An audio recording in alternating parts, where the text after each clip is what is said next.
metallic rod of length L and radius R is rotated with a frequency nu, with one end hinged at the center and the other end at the circumference of a circular metallic ring of radius L. ये circular metallic ring, इसके centre से hinge है road, ये जिसकी length L और इस metallic ring की radius भी L, ये रोटेट कर रही है सपोज इस डायरेक्शन में एंटी क्लॉकवाइज और फ्रीक्वेंसी है न्यू, जहां पर एंगुलर फ्रीक्वेंसी किसके इक्वल 2 पाई न्यू। अब इस रोड में जो इंड्यूस्ड ईएमएफ डेवलप हो रहा है वो बताना है।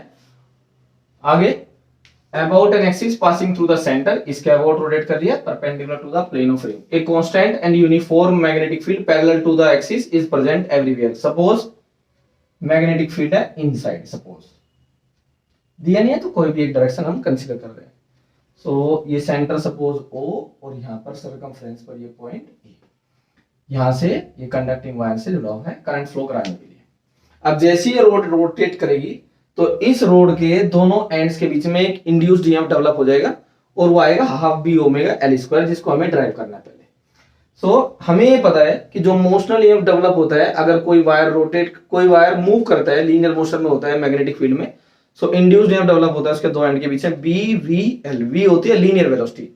अब यहाँ पर इसमें एक छोटा सा एलिमेंट कंसीडर करेंगे, यहाँ पर सपोज ये है dx लेंथ का और सेंटर से इसकी डिस्टेंस है x और ये है dx, तो इसकी वेलोसिटी v किसके इक्वल हो जाएगी, radius into angular velocity omega. v equal to r omega होता है, सो ये हो जाएगी velocity omega into x। So हम फर्स्ट पार्ट कर रहे हैं पहले, the velocity of element of length dx is v is equal to radius x और angular velocity omega, so x into omega। motional EMF या induced EMF in it is de b v into dx इसकी length है और v है omega into x. So total induced EMF, इसको integrate कर देंगे, b omega x into D X, और x की limit 0 to l, a point तक, o से a, so 0 to l। b omega constant outside, x dx 0 to l, x का integration x square by 2, b omega constant outside और limit 0 to l। b omega पहले upper limit रखेंगे L square by 2 minus lower limit रखेंगे तो 0। So induced EMF किसके equal, half B omega into L square.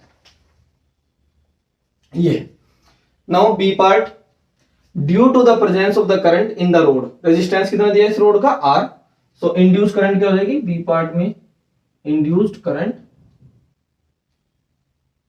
I E upon R, so half B omega किसके equal 2 pi into nu into L square upon R, 2 से 2 cancel, so B pi new L square upon are.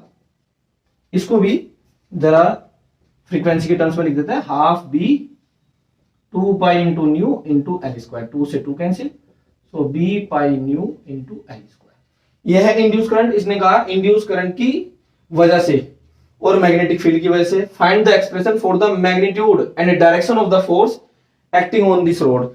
इस road को constant frequency से rotate करा रहे हैं, तो इस पर एक फोर्स लगाना पड़ेगा। वो कितना लगाना पड़ेगा, फोर्स क्या होता है आई बी एल, करंट दे रही, मैग्नेटिक फील्ड भी और लेंथ इसकी एल, डायरेक्शन और बतानी है। अब पहले मैग्नीट्यूड देखते हैं, आई बी एल और फिर डायरेक्शन। तो इसके लिए इसको रब कर देते हैं, इसकी जरूरत नहीं है, half B omega L square use करना है अगर जरूरत पड़ेगी तो।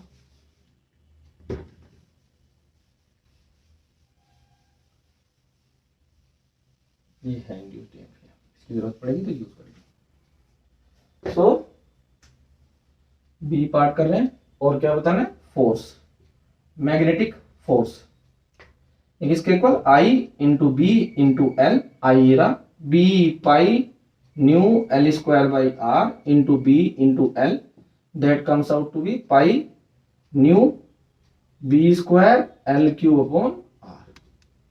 डायरेक्शन, करंट किस डायरेक्शन में, पहले इंड्यूस्ड ईएमएफ चेक करते हैं। वेलोसिटी इधर की तरफ को, वेलोसिटी इधर, ये velocity Fleming left hand rule, ये वेलोसिटी, ये मैग्नेटिक फील्ड और ये फोर्स। तो पॉजिटिव चार्ज पर फोर्स देखना है हमें। वेलोसिटी ऊपर की तरफ को, मैग्नेटिक फील्ड इधर, तो पॉजिटिव चार्ज पर इधर की तरफ को फोर्स लगेगा, तो पॉजिटिव यहां पर एक्यूमुलेट हो जाएगा और निगेटिव यहां पर। तो इसका मतलब इधर पॉजिटिव टर्मिनल है, इधर निगेटिव टर्मिनल। तो करंट किधर फ्लो करेगी, इस डायरेक्शन में, मतलब पॉजिटिव चार्ज इधर जा रहा है, तो करंट की डायरेक्शन हो गई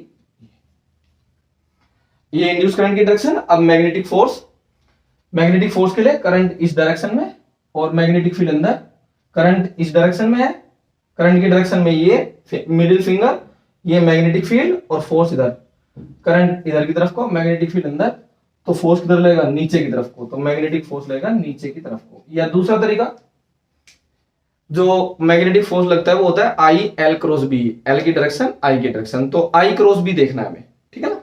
तो इसके लिए दो ई ले लेते हैं मार्कर, करंट की डायरेक्शन नीचे की तरफ को और मैग्नेटिक फील्ड अंदर की तरफ को। करंट इधर, तो आई से बी की तरफ को स्क्रू रोटेट करेंगे तो क्लॉकवाइज, क्लॉकवाइज का मतलब अंदर की तरफ को, तो नीचे की तरफ को हो जाएगा मैग्नेटिक फोर्स।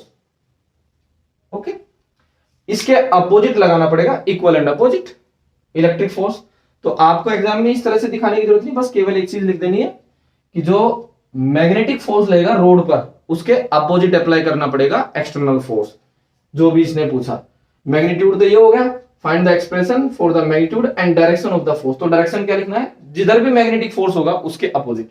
अगर मैग्नेटिक फील्ड आउटसाइड हो तो मैग्नेटिक, जो ये मैग्नेटिक फोर्स है वो इधर हो जाएगा और एक्सटर्नल फोर्स इधर हो जाएगा। जो भी मैग्नेटिक फोर्स की डायरेक्शन है उसके अपोजिट लगाना पड़ेगा, तो इक्वल एंड अपोजिट होता है। तो external force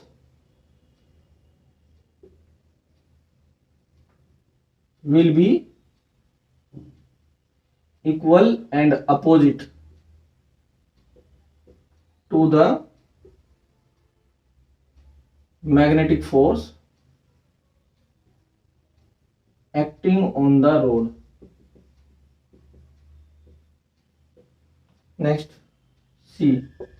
Hence obtain the expression for the power required to rotate the rod. Power, जितनी पावर रिक्वायर है इसको कांस्टेंट फ्रीक्वेंसी से रोटेट करने के लिए। जैसे इसमें इंड्यूस करंट डेवलप होगी तो पावर लॉस होगा कुछ, तो जो पावर लॉस हो रहा है उतना बाहर से सप्लाई करना पड़ेगा। पावर लॉस किसके इक्वल, आई स्क्वायर आर, तो उतना ही बाहर से सप्लाई करना पड़ेगा।